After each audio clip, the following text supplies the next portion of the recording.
So we're in the series, right? We've been talking about things like peace and how to recover your joy. We talked about how to build margin into our everyday life so that we'll have the space necessary to hear God speak into our lives. We've talked about rediscovering your purpose.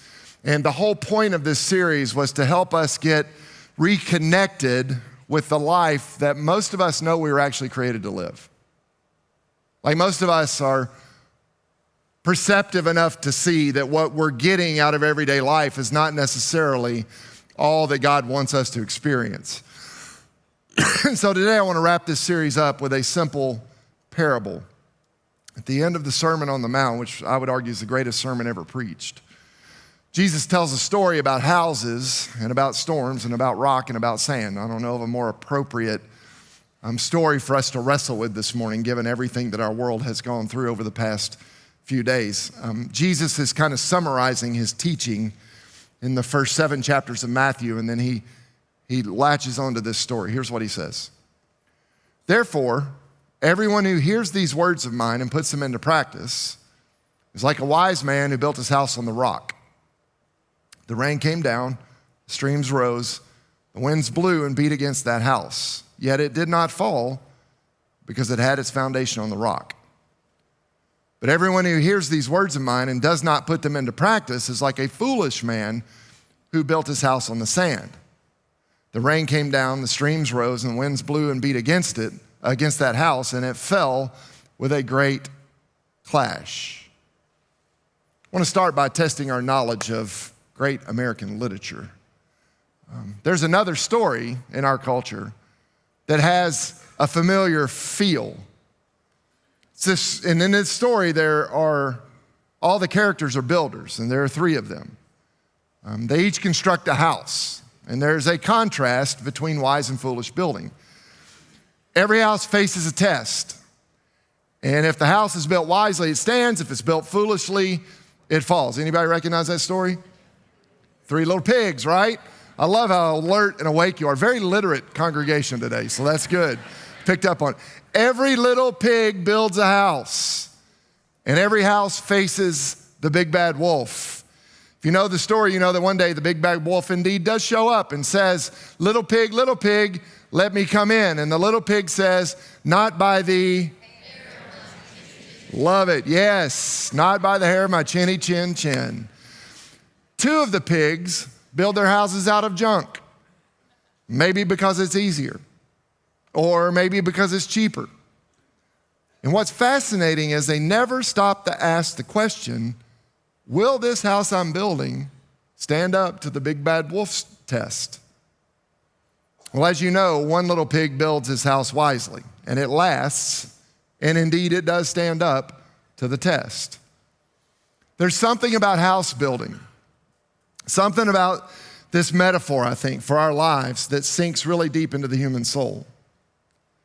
Jesus was an expert on the scriptures, and he was also an expert on life, and he grew up in a family of master carpenters. So when he's trying to summarize his teaching, it would have been very natural for a builder like Jesus to use a metaphor that everyone would have understood. And so he tells a story about house building. And it's one of those stories that are really kind of 2 stories side by side. When you get to a parable like the one that Jesus is telling us, the best way to understand it is to look at, well, where do those 2 stories have similarities? And then where's the variable? Because it's always the case that once you find the variable in the story, it will direct you to where Jesus, what he's really after in the story. And so hang in there with me for a minute and let me walk us through this. The first detail in Jesus' story is that each person builds a house, right? We get that. This detail doesn't vary. It's not optional. Jesus is saying we're all builders. And to understand this detail, you can replace that word house with the word character or the word soul or the word life. Because what Jesus is saying is that you and I and every human being are constructing a life. We are building an eternal soul. That part of us that is going to outlast our bodies, that will indeed live forever. And the materials that we construct it out of are the choices that you and I make day after day after day. You're constructing it every single day, whether you realize it or not, good or bad, deliberate or casually, with wise choices or foolish choices. And every time you and I make a choice, we are adding a brick to our eternal house. It will last forever. And the problem is that sometimes we little piggies make foolish choices, right? We've all done it. In fact, I think on a good rainy day like today, it's a good day for a mass confession. So we're going to try this. If you have ever made a foolish choice in your life, I'm going to ask you in just a moment, not yet, to raise your hand. I'm going to run through a few categories to sort of jog our memory a little bit in case it's been a while. If you've ever made a commitment that you wish you had not made, if you have ever spoken words that you wish you had not spoken, some of y'all did it on the way into church. If you've ever made an impulsive buy that you almost immediately regretted, if you've ever gotten to a day like Mother's Day and you realize you have not spent near enough time or money to lavish care and pamper the mom in your life, if you've ever made a foolish choice about time or money, a behavior, your vocation, how you parent your kids, the friendships you operate in, the stock market, or your spiritual life, would you just be willing to raise your hand right now? Come on, get them up, get them up. I love it, man. Turn to the person next to you and say, I am a foolish little pig. Yeah. I love it, I love it, I love it. See, we're having fun today. See, we're all building a house. And the Bible says that God is incredibly interested in the house that you and I are building. And this metaphor shows up not just in Jesus' story, but it shows up all throughout Scripture. In fact, the Apostle Paul one time was writing to the church at Corinth. And he sits down and he writes about this very thing. This is 1 Corinthians chapter 3. So there are various kinds of materials that can be used to build on that foundation. Some use gold and silver and jewels. Some build with sticks and hay and even straw. There is going to come a time of testing. See, listen to this. There is going to come a time of testing to see what kind of material each builder has used. Everyone's work, okay? Everyone's work will be put through the fire so that all can see whether or not it keeps its value and what was really accomplished. But every workman who has built on the foundation with the right materials and whose work still stands will get his pay. Paul's saying something really direct, y'all. And it's the thing that we don't like to think about much in our culture. But Paul's saying that day is going to come in your life and my life and the life of every single human being. And if the house that we have built burns up, we're going to suffer great loss. You and I, nobody else. We are responsible for our house, our character, our soul, like it or not. In Jesus' story, this is not optional. He's saying everybody builds a house. And sometimes people do really goofy things with their houses, right? We understand this. Remember the Winchester Mystery House, right? It's popular a couple decades ago. It's Mrs. Winchester. She was the wife of the Winchester rifle guy. And when he died, she inherited this unbelievable amount of money. And she actually wound up outliving her own children too. And so when her children died, she wound up joining the occult because she had become convinced that as long as that house was being built, that death would somehow be confused and she'd be safe. And so she hired 16 carpenters. They worked every single day for 38 years. 2,000 doors, 160,000 windows, which, by the way, is more windows than are in the Empire State Building. Like, that's a lot of windows. Front door cost $3,000. That may not seem like much in our culture, but in her day, you could have bought an entire house for less than it cost to put in the front door. Those doors were only used one time, when the workmen walked out of them after they had put them in. You could go up steps in the house, and it would lead just to the ceiling, right? You could open doors and there'd be a brick wall. Because apparently part of the deal was she was hoping I can confuse death. She was still having the house built when death came. And as you might imagine, death was not confused at all. It took 8 trucks working 7 days a week for 6.5 weeks just to haul off all the extra stuff that she had compiled in that house. And then the trucks made one more trip. And the trip was actually for her. No matter what kind of house you build, and there are some very impressive houses in this little corner of the world in which you and I find ourselves, one day the truck is going to show up for you and for me. That's a constant. We are all building houses, whether we want to or not, whether they are good or bad. That's the point Jesus is trying to make. But there's a second point in his story. The second point is that every house faces a storm, every single one of them. The wolf comes to the door of every little pig.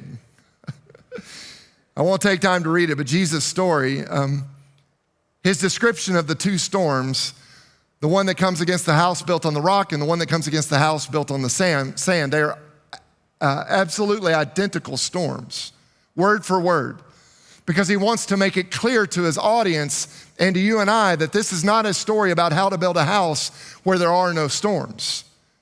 And that's too bad. I think that's the kind of story most of us would rather hear, right? Like if we had it our way. Like why go through all the difficult stuff when you don't have to? Why not live a life that's just smooth and without bumps and there aren't any blind curves coming along? I mean, that would be the way to do it. And I know because of where we live, there are a lot of people in this area, maybe even some of us in this room or someone who's watching online, and you're already thinking to yourself, that is the kind of life I live. Like I am smart enough, I am rich enough, I got enough resources, I've built up enough success in my life. I think I can really engineer a storm-free life. I mean, when I look back over the course of my life, at least up until today, it's been a pretty good life. Jesus is saying, don't buy into that. In fact, this is his prediction. Jesus says in Matthew chapter 6, so don't worry about tomorrow. What's the next line? He doesn't say don't worry about tomorrow because everything's going to be great. He doesn't say don't worry about tomorrow because while it's raining in your life today, the sun's going to come out and everything's going to be butterflies and puppies and flowers. He says don't worry about tomorrow. Here it is. For tomorrow will bring worries enough of its own. Today's troubles are enough for today. I mean, that's good news, right? Like, yo, however you find yourself today, it ain't gonna get much worse today. Just don't look at tomorrow and you'll be okay. Like, that's something. That's Jesus saying that.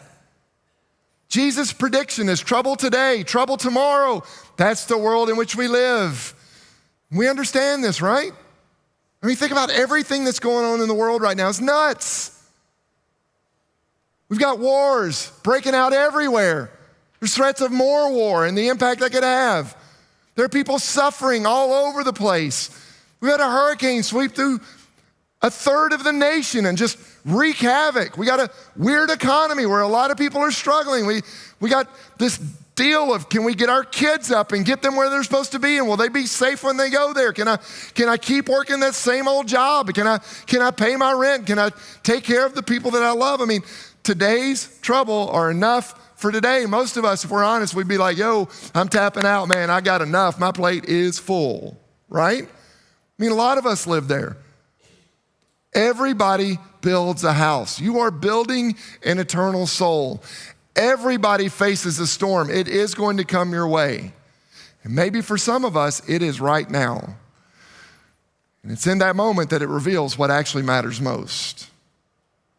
Because what really matters in Jesus' story, the variable, if you will, the hinge pin of the whole story comes down to this. What are you building your house on? Really? What are you building your house on? Life, again, is not about storm avoidance. It's not about trying to make sure that the circumstances all line up and are smooth and pleasant. Jesus says, anybody who builds their life on what I say, whoever hears these words of mine and puts them into practice is like the wise man who builds his house on the rock. See, you got to build your life on something.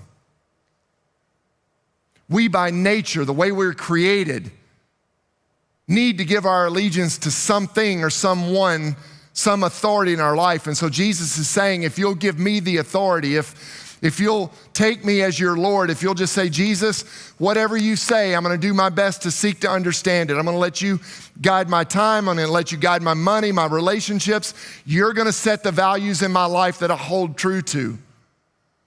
I'm not gonna try to be perfect. I'm not gonna try to change every single behavior. I'm just gonna lean into your grace and I'm gonna trust that you're gonna get me there, but I'm gonna give you the seat in the center of the universe of my life. Jesus is saying when you do that and the storm hits you, you will have built your house on the rock and you don't have to fear slipping.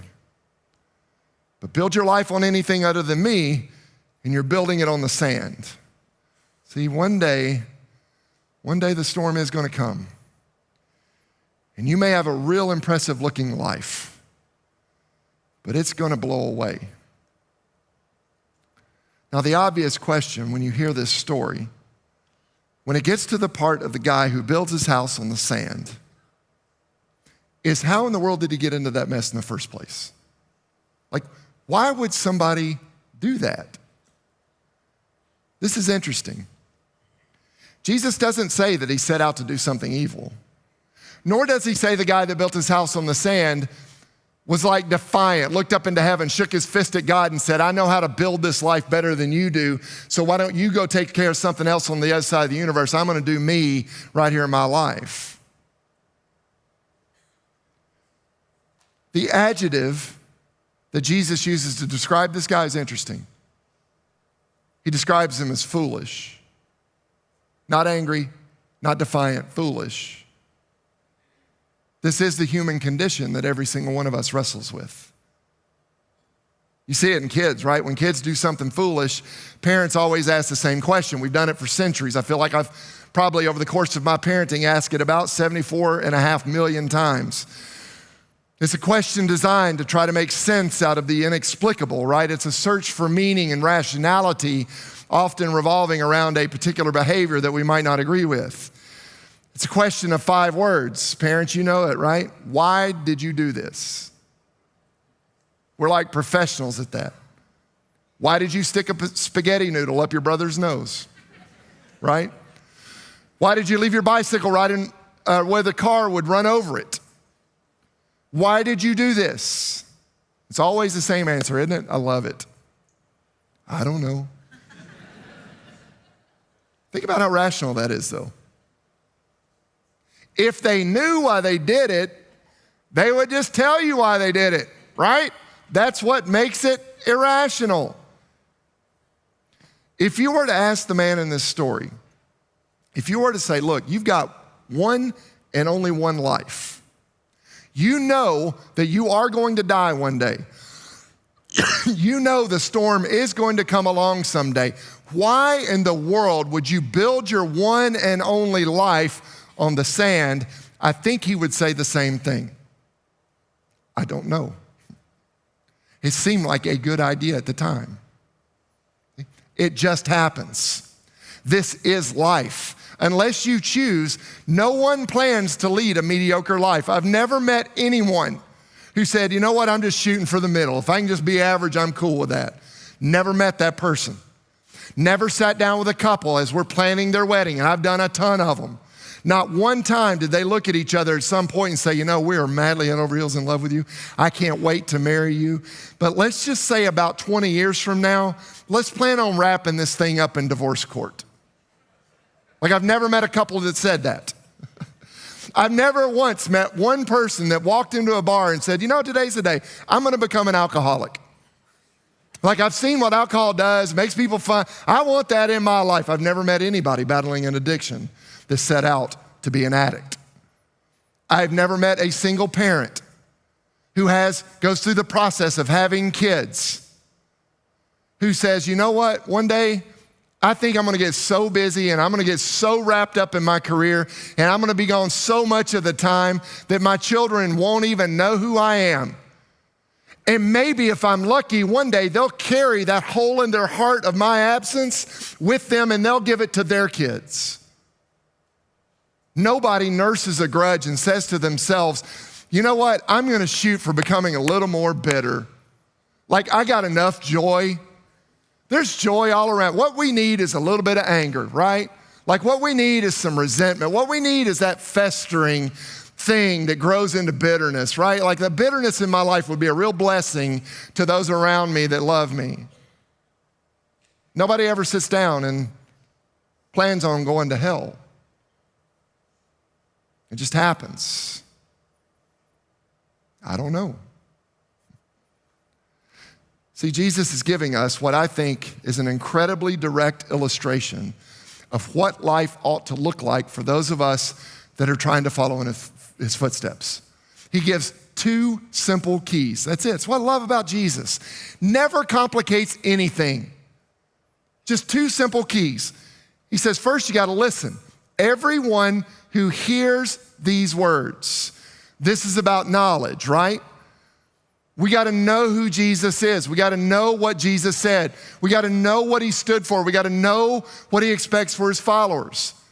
And I know some of y'all are thinking, well, Stephen, we're in church. We already know, do we? I mean, look at all the studies. There is nothing different about people who claim to be born again Christians and people who will not darken the door of a church. The statistics are out there. There have been study after study after study. Born again Christians don't consistently read the Bible. We don't know. And what scares someone like me is there's so many people who sit and listen to what I say. I'm not perfect, y'all. I may make a mistake, and I don't want you to hang your one and only life only on the things I say. Jesus is saying you gotta hear what I'm saying.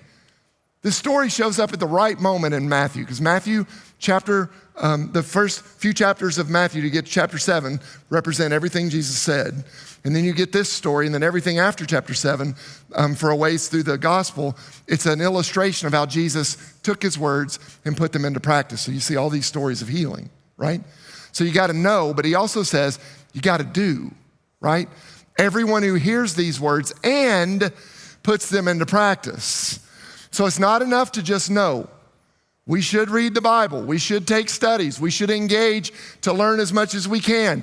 But sitting in a Bible study for the next 30 years will not make a difference in the world. It will give you a lot of knowledge, but it will not pour out on anybody else. So what Jesus is saying is you got to take that knowledge, and then you got to decide, this is how I'm going to live my life. See? Knowledge must become action. Theory must become practice. Here it is. Theology must become your life. Almost 30 years ago, I heard somebody say something that resonated deep in my soul. It said, either your life will interpret your theology or your theology will interpret your life. Either you're going to allow your life to interpret your theology or your theology will end up interpreting your life. Let me show you what that looks like.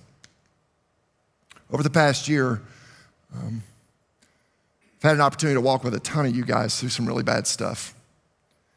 And the fact that you've taken courage to ask me or one of our other pastors or someone on our staff to go through that with you, it's an honor. But I know it's hard. Some of you guys have lost parents, you've lost spouses. Some of us have lost kids. There's been a lot of loss in our church over the last year. But apart from all of that, I've had a lot of personal loss in my own life. And there's one that happened last spring that I just cannot,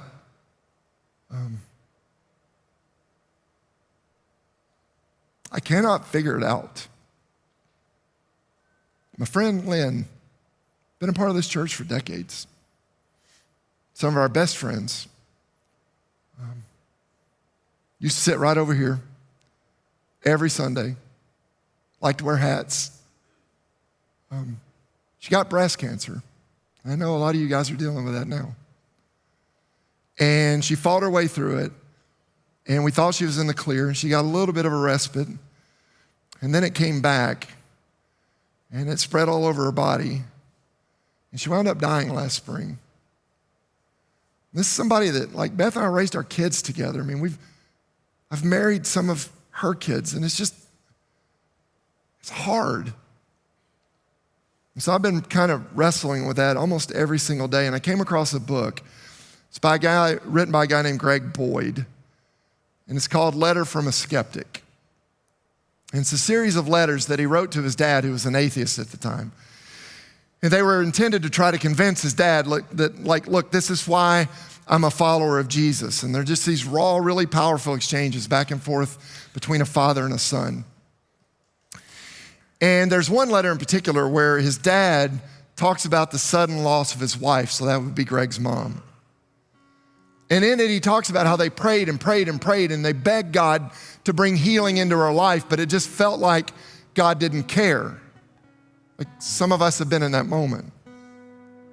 And so Boyd responded to his dad from the gut about that loss and about the whole question of kind of suffering and evil. And he includes in that letter a time when he was a student in college when he was really struggling with his faith. And he writes, one day I was reflecting on the horror of Auschwitz. And I looked up in the sky and I said in a loud, angry voice, the only God I can believe in is one who knows firsthand what it's like to be a Jewish child buried alive. A God who knows what it's like watching his one child being buried alive. And then he said this, it occurred to me that is exactly the kind of God Christianity proclaims. There is no other belief that does that. Only the gospel proclaims that God enters smack dab in the middle of the hell that we create. Only the gospel dares proclaim that God was born a baby in a bloody, crap-filled stable, and that he lived a life befriending prostitutes and lepers, and that no one else would befriend. Only the gospel says he then suffered firsthand the hellish depth of all that is nightmarish in human existence. Only the gospel portrait of God makes sense of the contradictory fact that the world is both beautiful and so ugly. And then this is what he writes to his dad.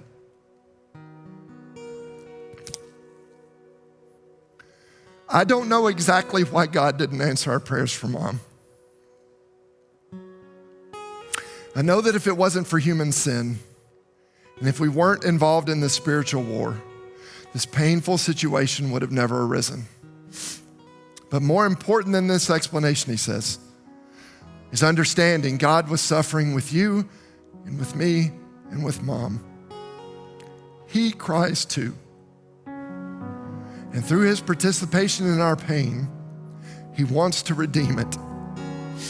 He wants to bring about whatever healing is possible to you and to me and to all those who are involved. And this is what struck me when I read this. The answer he was giving to his father wasn't an answer. It was Jesus. It was a person. And when I read the Gospels declare that Jesus is the way, that Jesus is the truth, that Jesus is the life. He's the place we can find rest. He's the place that we can rediscover peace in life. He's the reason that you and I can move forward every single day. When you face the storm and life feels like a hurricane, and when things are happening in your life and my life that we cannot make sense of, it is Jesus who stands before us and says, you can come to me. I'll be your refuge. I'll be the soft spot you can fall back on. I'll give you my love and my grace. I'll offer you my forgiveness. I'll be your strength. I'll be the guiding light in the middle of the storm. I'll be the answer you've been searching for your whole life long before you could even form the question on your lips. I'll give you rest for your weary soul, friends. That's the good news of the gospel. That's the reason we exist. That's what makes life worth waking up every single day. It's not the mess that life throws at us. It's the one who stands before us, calling us into that mess, saying, I'm gonna meet you right there. You don't have to be afraid. Everything you need, you're gonna find in me. Don't build a house on sand that will collapse. Build your life on me, and I'm gonna show you a life like you cannot possibly dream of or imagine. That, friends, is the good news of the gospel, and that is the offer that's being made to you. So listen, listen. I know, because I've been around a long time, churches fool around with a lot of stuff, but you can't fool with this one. What are you building your house on? It always starts with the foundation. If by chance you're here today and you've not stepped over the line of faith, there ain't a better day to do it than right now. And we do this often. It's really simple, man. All it is right now where you're sitting in the quiet of the moment, it's just asking Jesus Will you come into my life? That's it. Jesus, come into my life. And listen, I know life's hard and there's a million things maybe you need to say to God, but it always starts there. There's a bunch of people around this room. You've already made that decision a long time ago. But I've been around church long enough to know that not every person that comes to church is a believer. But today you can change that, and I hope you will. Here's how I want to close the service. We're out of time. There are a lot of people hurting. I know that. A lot of you guys have friends and loved ones who are hurting. There are people in this very community right now who weren't affected by the storm, but they're still hurting. Their marriages are blowing up, or they're struggling with a son or daughter. They got some issue at work. There are people within walking distance of this church who just wish it would stop raining long enough for them to be dry for 5 minutes, who all day long have been thinking about where they're going to get their next meal. And so I want to give you about 10, 15 seconds, just catch your breath. And then I'm going to close this in prayer, and then you'll be dismissed.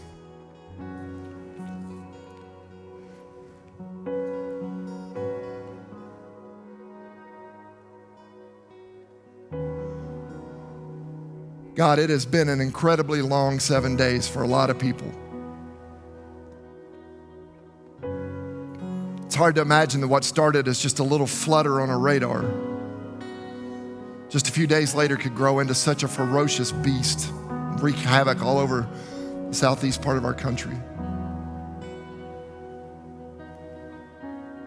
God, there are so many people right around our community that are hurting, who've lost everything.